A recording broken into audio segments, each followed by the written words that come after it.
Maintenant, je vais vous parler un peu du cycle d'action.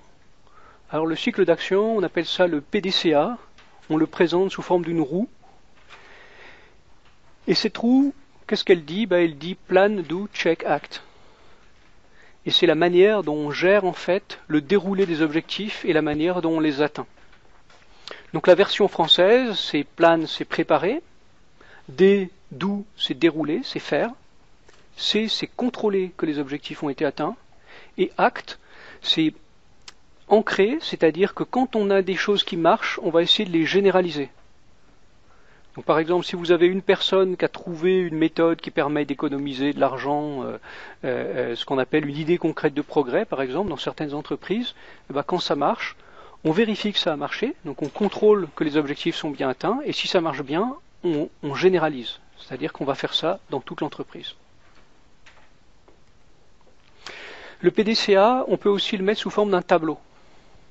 Donc à la fin d'un compte-rendu de réunion, donc vous avez la liste des résultats, les actions et la validation des actions. Donc je reviendrai dessus dans le détail du compte-rendu. Alors pour finir sur les réunions, en fait je vous ai parlé en général des réunions de projet, mais on peut au moins en distinguer 4 types différents. Alors le premier type de réunion, c'est la réunion de travail. La réunion de travail, c'est une réunion dans laquelle on invite les membres de l'équipe projet qui sont des spécialistes du domaine. Il peut éventuellement y avoir un client sur ce sujet précis.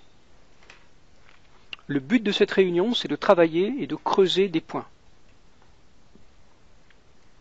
Les séquences, comme toute réunion, ordre du jour, traitement point par point, et on termine sur des objectifs pour la réunion suivante. Donc cette réunion technique est la seule de toutes ces réunions qui peut prendre plus d'1 heure. Parce que là, on a des problèmes à traiter, et c'est des problèmes qui parfois peuvent prendre du temps.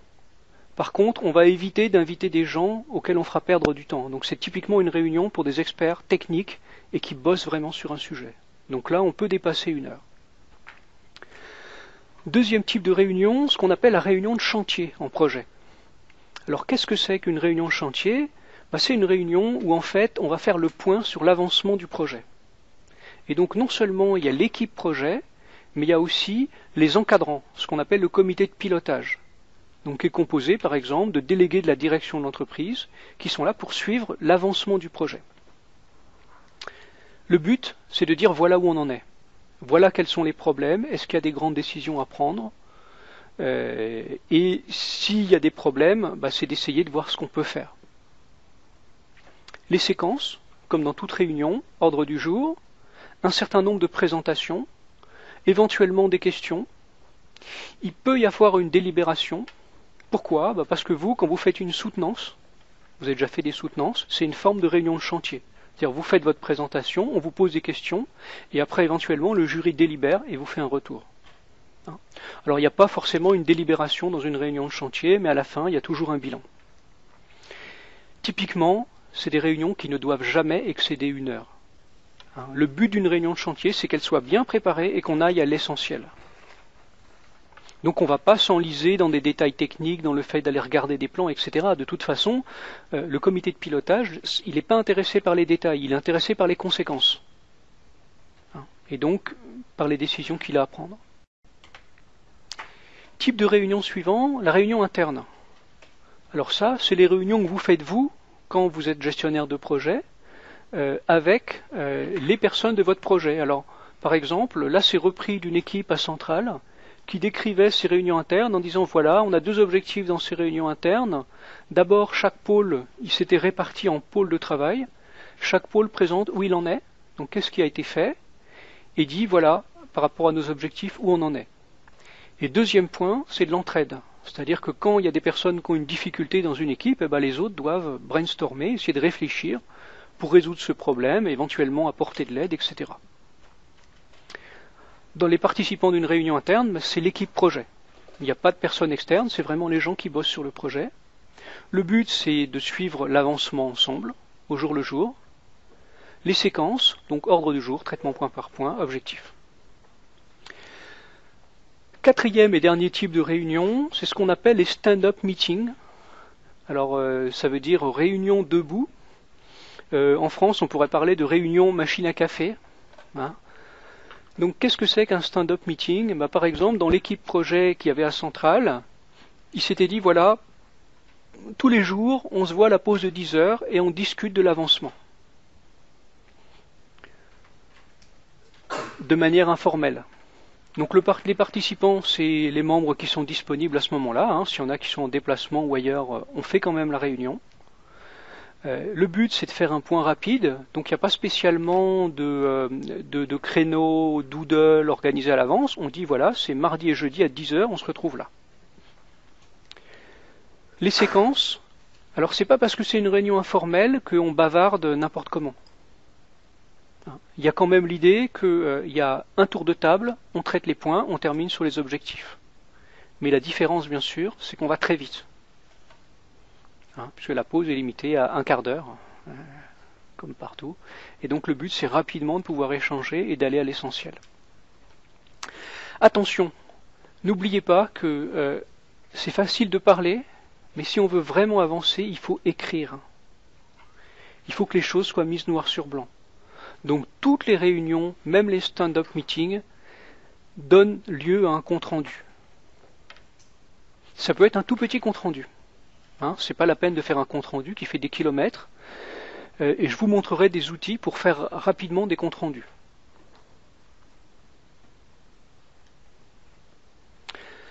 Donc voilà, le compte-rendu peut être léger si c'est un stand-up meeting.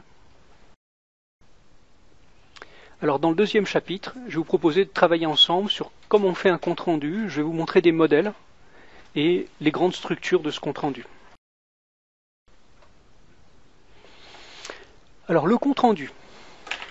Donc ça peut être un peu surprenant, c'est qu'avant de vous présenter tout un tas d'outils de gestion de projet, les outils, ce qu'on appelle outils de gestion de projet, je vous présente le compte-rendu. Bon bah pour moi, le compte-rendu, c'est l'outil de base de la gestion de projet. Et donc, je vous propose qu'on regarde ensemble le contenu et puis je vous donnerai quelques conseils pour faire un compte-rendu efficace. Alors, voici un exemple de compte-rendu. Donc c'est une trame de compte-rendu réduite en fait à son contenu essentiel. Donc vous reconnaissez ici la présentation du type de réunion. Donc est-ce qu'il s'agissait d'une réunion de chantier? Est-ce qu'il s'agit d'une réunion d'avancement? Heure de début, durée de la réunion, toujours à documenter. Ensuite, on précise qui était là. Alors, en général, on peut mettre la qualité de la personne, si c'était un client, un membre de l'encadrement ou un membre de l'équipe projet. Et puis, il y a souvent un petit détail qu'on ajoute ici. Les personnes qui sont là, les personnes qui sont en retard, pour bien les pointer, et les personnes qui ne sont pas venues mais qui l'ont dit, et les personnes qui ne sont pas venues et qui n'ont pas prévenu. Donc là, ça fait beaucoup pour la crédibilité d'une réunion d'avoir la personne qui a séché la réunion avec écrit en gros, pas présent, non excusé. Et n'oubliez pas, quand on fait des réunions, on est là pour bosser. Donc quand vous avez une personne dont vous avez besoin qui ne se pointe pas, vous ne laissez pas passer. Sinon, c'est que vous n'êtes pas sérieux et donc votre gestion de projet n'est pas bonne. Derrière, vous avez la liste de diffusion. Donc typiquement, c'est une mailing ou la liste des gens auxquels vous allez envoyer ce compte-rendu. Ici, vous avez l'ordre du jour. Donc l'ordre du jour, c'est les points qu'il y avait à traiter. Le suivi des actions précédentes, je reviendrai dessus. Les informations échangées. Et puis les décisions avec les actions. Alors les décisions, il n'y a pas besoin, quand on prend une décision, forcément de détailler. Par contre, sur les actions, rappelez-vous, caméra. Donc vous avez ici la description de ce qu'il y a à faire, une description précise, le livrable et à une date donnée. Vous avez un responsable, parce que chaque tâche doit avoir un responsable, et un délai. Alors on reviendra un peu sur le détail de tout ça. Alors ce sur quoi je voudrais insister, c'est tout d'abord, le premier point, c'est qu'on commence une réunion par le suivi de ce qu'on avait prévu de faire lors de la réunion précédente. On est d'accord, quand on se fixe des objectifs, après derrière, on vérifie qu'ils ont été effectivement atteints. Deuxième point, la date de la prochaine réunion, quand on est bien organisé, on la fixe pendant la réunion précédente. Ça va beaucoup plus vite, tout le monde sort son agenda et tac, on fixe la date. Voilà, donc ça c'est un compte rendu de base. Alors, quelques modèles de compte rendu, vous pouvez les télécharger en cliquant sur ces liens. Donc c'est des modèles tout faits, en .doc, en format Google Doc. Et donc il suffit de cliquer pour les récupérer. Alors bien entendu, ensuite le modèle de compte rendu, on l'adapte. Alors il y a d'autres manières de faire des comptes rendus de réunion, c'est d'utiliser du mind mapping. Donc sur mon site, vous trouverez un cours sur ce thème du mind mapping. L'avantage, c'est que ça permet de prendre des notes pendant la réunion. Donc quand vous faites la réunion, vous ne faites pas le compte rendu après la réunion, vous faites le compte rendu pendant la réunion. Donc concrètement, vous faites votre réunion, le secrétaire, il a un ordinateur qui est relié à un vidéoprojecteur et pendant la réunion, il tape le compte rendu. Et si tout va bien, à la fin de la réunion, tout est plié, on envoie le mail et c'est parti. Il reste 2 jours pour approuver ou désapprouver, mais c'est bon. Donc voilà, ça c'est une carte au format FreeMind faite avec un petit logiciel open source qui s'appelle FreePlan. Et donc c'est extrêmement pratique cet outil. On s'en sert aussi par exemple pour faire des brainstorming. Donc ça permet rapidement, on peut rapidement déplacer les nœuds, les trier, etc. Donc avec ça, vous faites votre compte rendu de réunion, vous traitez les sujets très rapidement. Alors, qu'est-ce qu'un bon compte rendu ? Alors un bon compte rendu, déjà, c'est vous reprenez un modèle standard. Donc typiquement, pour votre projet, vous avez un modèle avec le logo du projet et qui est numéroté et daté. Deuxièmement, les objectifs sont bien fichus. Donc ça veut dire que le minimum, c'est ce qu'on appelle le pilote action délai. C'est-à-dire pour chaque objectif, il y a un pilote, une action à faire et un délai de livraison. Si on veut faire un tableau d'objectifs mieux fait, qu'est-ce qu'on va mettre dessus ?